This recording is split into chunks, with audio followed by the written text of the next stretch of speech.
මම මොන විනාඩියක පස්වල 10ක නැගිටින්න කියන්නේ. ඔය මයින්ඩ් එකෙන් පැයකට වාඩි වෙනවා. මම දැන් පොඩ්ඩක් ඇඟිලි හොඳ යාපෝ blood circulation එක.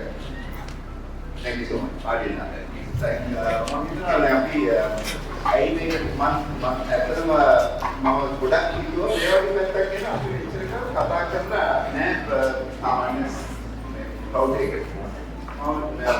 what not to do is ඒ කියන්නේ අපේ රූපේ සම්බන්ධයෙන් මොනවද නොකළේ මේක එහෙම එක දවසක විනාඩි කිහිපයක කරලා කරන්න පුළුවන් නෑ මොකද ඒක තරම්ම ගැඹුරු ප්‍රශ්නයක්. ඉස්සෙල්ලාම අපි අහන්න ඕන ප්‍රශ්නේ ඇයි මේ මිනිස්සු විදියට අපි මේ රූපෙට මෙච්චරම බැඳිලා ඉන්නේ මොන people එකම පොඩි කියනවා මේක එකට කලබල වෙනවා. ඉතින් මේක ගැන නොසලකා හරින කියනවා නොසලකා හැබැයි ජීවත් වෙනවා කියන එක ඒක සාමාන්‍යයෙන් ඒක එහෙම වෙනවා කියන්නේ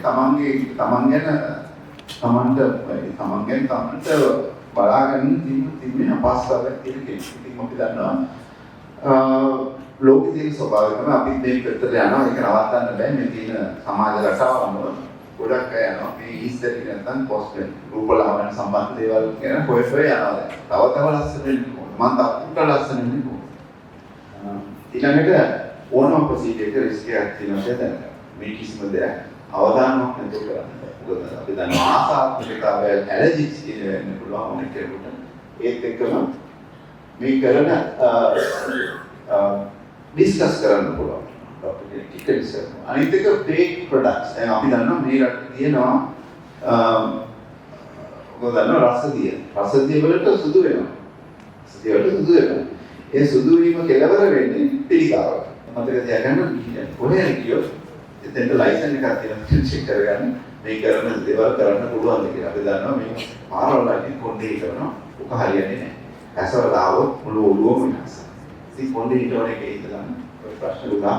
මම හිතනවා අද දවසේ අපි මොන කියන්නේ අපේ හිතේ තියෙන කැඩපත. අපි දන්නවා හැමතිස්සෙම තරහින් ඉන්න කෙනෙක් අපි මොනවා කරත් ලස්සන කරන්න බෑ. හැමතිස්සෙම දුකින් ඉන්න කෙනෙක් අපි කොච්චර කරත් සතුට මුණට දෙන්න බෑ. ෆයිනල් මෙසේජ් එකක් මම විශේෂයෙන් කියන්න ඕනේ. මම කියන්නේ beauty without safety never beautiful. කවදාවත් ඕකේ අපිට අවශ්‍ය දේ ලැබෙන්නේ නැහැ. අවශ්‍ය දේ ලබා ගන්න ඕන අවශ්‍ය ප්‍රශ්න ටික හරි ප්‍රශ්න ටික අහන්න ඕනේ. තමන්ගේ නියම ප්‍රශ්න මොකක්ද කියලා අඳුරගන්න. ඒක තමයි මට අවදි වෙන්න පුළුවන් විශේෂ පණිවිඩය.